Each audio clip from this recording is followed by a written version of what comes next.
Quando Neymar surgiu no Santos, ele não era apenas um jogador talentoso, ele era a promessa de um futuro glorioso para o futebol brasileiro. Desde suas primeiras partidas, suas habilidades encantaram torcedores e mídia, que logo traçaram a comparação entre ele e o rei do futebol, o chamando de o novo Pelé. Quase 15 anos depois, o que se percebe é bem diferente. Um jogador que se destacou, chegou em um dos maiores clubes do mundo, mas que mesmo assim, pelo nível de talento que demonstrava, parece ter deixado a desejar para o país e para si mesmo. Mas afinal, será que é justo julgar Neymar dessa forma? Será que era sua obrigação ser, no mínimo, o melhor do mundo? E agora, será que é tarde demais para Neymar dar a volta por cima? Desde a primeira temporada pelo Santos, Neymar encantou.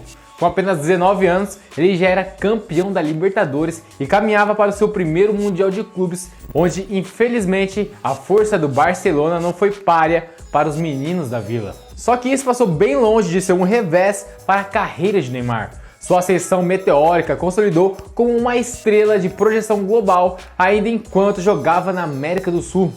Um astro cobiçado pelos maiores times do mundo. Quando finalmente desembarcou em Barcelona em 2013, esse status de estrela apenas se consolidou. No clube catalão, Neymar formou um dos trios de ataque mais temidos da história do futebol, o famoso MSN.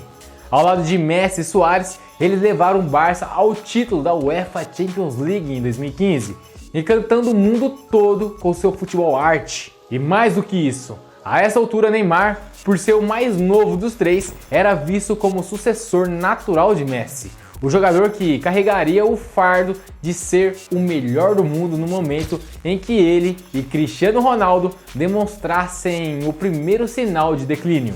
E para muitos, isso era um conto de fadas, uma carreira dos sonhos. Que garoto que não gostaria de ter uma trajetória como a de Neymar? No entanto, o que muitos não perceberam era que colocar tamanhas expectativas nas costas de um menino que na época, com não muito mais que 20 anos, não era nada saudável.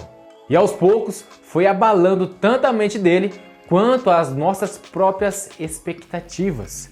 O primeiro lembrete de que essa relação não era nada saudável foram as lesões de Neymar, que o tiraram de momentos-chave da seleção brasileira e que por muitas vezes escancararam o quão dependente ela era de seu talento individual. Logo de cara, a lesão mais importante e também mais marcante da carreira de Neymar foi durante as quartas de final da Copa do Mundo de 2014, jogando em casa, com todo o país depositando suas expectativas no garoto. Neymar recebeu uma joelhada nas costas, o que resultou em uma fratura na vértebra lombar, que o tiraria de campo por alguns meses, inclusive a semifinal do torneio. O que aconteceu em seguida todos nós sabemos, e até hoje há pessoas que se perguntam como aquele jogo teria sido diferente se Neymar estivesse em campo. Será que a goleada não teria acontecido? Um jogo mais equilibrado? Uma vitória brasileira? É difícil saber, mas a tendência que começou naquele dia e que voltaria a se repetir pelo resto de sua carreira era a indisposição. Em momento-chave, Neymar estava sempre no departamento médico. Em 2018, por exemplo, Neymar sofreu uma fratura no pé esquerdo pouco antes do início da Copa. Ele até conseguiu se recuperar a tempo, mas era evidente que, quando em campo, ele não estava em sua melhor forma física. O resultado foi uma eliminação para a Bélgica nas quartas. E assim, novamente, Neymar saiu do Mundial sem alçar o sucesso que muitos esperavam dele. Além das Copas, lesões também afetaram seu desempenho em clubes. No PSG, por exemplo, Neymar perdeu partidas decisivas da Liga dos Campeões em diversas temporadas por causa de problemas físicos, o que frustrou tanto os torcedores quanto os dirigentes do clube. Outro caso é do próprio Al Hilal, clube que defende atualmente, tendo jogado em apenas 2 jogos em mais de um ano. Embora ele já tenha reestreado essa semana, o roubo já foi feito. E muitos consideram a passagem de Neymar pelo clube saudita como uma manobra puramente financeira, um reflexo de seu descomprometimento em campo. Ao mesmo tempo, esses episódios de lesão são tristes porque mostram que, ao mesmo tempo que Neymar se machucava com frequência, ele também era decisivo nos momentos em que estava em campo. Um tempo menor, mas muito bem aproveitado. No entanto, se sua fragilidade física era um obstáculo, ainda assim ela nunca vai ser apontada como a maior falha de Neymar. Pergunta a qualquer torcedor desiludido qual o grande problema da carreira de Neymar, e ele vai te dizer: as festas, a falta de compromisso e o carnaval. E de fato eles estão certos. Enquanto Neymar brilhava dentro de campo, fora dele as escolhas e atitudes começaram a fomentar uma narrativa paralela que inevitavelmente influenciou a percepção do público sobre si. Festas e baladas se tornaram rotina. E embora seja normal que atletas, principalmente os mais populares, tenham uma vida social bem agitada, no caso de Neymar, isso saiu de controle. Constantemente, ele era visto em festas em momentos de reabilitação, quando seu foco deveria estar voltado para a volta aos campos. Uma das polêmicas mais sérias, por exemplo, foi a acusação de estupro que surgiu em 2019. Na época, uma modelo brasileira alegou que o jogador a teria violentado em um hotel em Paris. O caso instantaneamente tomou proporções gigantescas, fazendo com que Neymar tivesse que se defender publicamente, inclusive divulgando conversas entre eles para se proteger. O tempo passou e o consenso é que ela tentou se aproveitar do contato com o jogador para ficar famosa, mas isso não reparou o estrago na imagem do jogador, que perdeu contratos de patrocínio e ficou afastado da Copa América de 2019, a qual inclusive o Brasil foi campeão sem ele. E se uma acusação como essa não fosse suficiente, no ano seguinte, em pleno ápice da pandemia, ele também foi acusado de dar uma festa com centenas de convidados, burlando a quarentena e colocando milhares de pessoas em risco.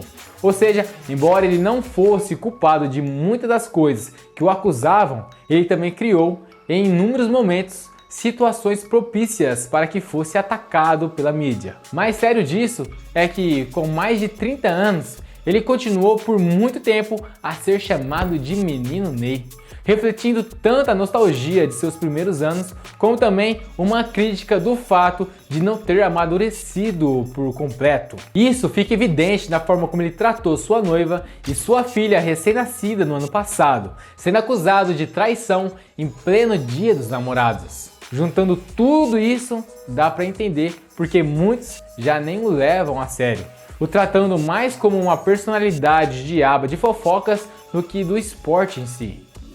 Mas contando que Neymar volte focado, com fome de títulos, será que ele conseguiria dar a volta por cima?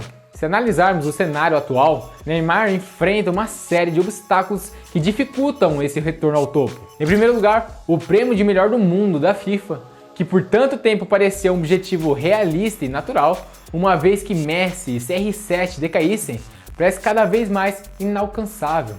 Embora Neymar continue a ser um dos jogadores mais talentosos do planeta, a disputa por esse prêmio é extremamente competitiva. A ascensão de jogadores como Mbappé, Haaland e, claro, Vinícius Júnior torna essa tarefa muito mais difícil do que se pensava. Além disso, as lesões continuam a ser um fator que prejudica suas chances. Apesar de ainda demonstrar momentos de brilhantismo, Neymar raramente consegue completar uma temporada inteira sem passar longos períodos fora dos gramados. Cada nova lesão adiciona mais dúvidas sobre sua capacidade de recuperar a forma física e mental necessária para ser o melhor do mundo. Por fim, para ele voltar a ser cotado para o prêmio, ele teria que jogar na Europa. E será que tem mercado para Neymar a essa altura do campeonato?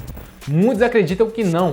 E é por isso que, pessoalmente, a verdadeira volta por cima de Neymar seria consolidar seu papel como líder da seleção brasileira em um grande torneio, especialmente na Copa do Mundo de 2026. Neymar ainda é o jogador mais experiente e habilidoso da seleção, e há uma expectativa que ele possa finalmente liderar o Brasil rumo ao tão esperado Hexa. Entretanto, essa liderança não virá apenas de seu talento, mas também de sua maturidade. Um aspecto de sua carreira que, como discutido, sempre foi colocado em xeque, mas que vai ser crucial se Neymar quiser fazer a diferença daqui para frente. A maturidade é o que pode definir se ele terminará sua carreira como um dos grandes ou como um jogador que quase foi o melhor do mundo. O caminho de volta ao topo não será fácil e ele terá que mostrar ao mundo que é capaz de liderar tanto dentro quanto fora de campo. E no fim das contas, essa pode ser a verdadeira volta por cima. Não se trata apenas de prêmios e recordes, mas de como ele será lembrado, como um jogador que soube amadurecer e guiar sua equipe nos momentos decisivos, ou como um craque talentoso que nunca conseguiu alcançar todo o seu potencial. Neymar ainda tem tempo e tudo só depende dele para chegar no topo.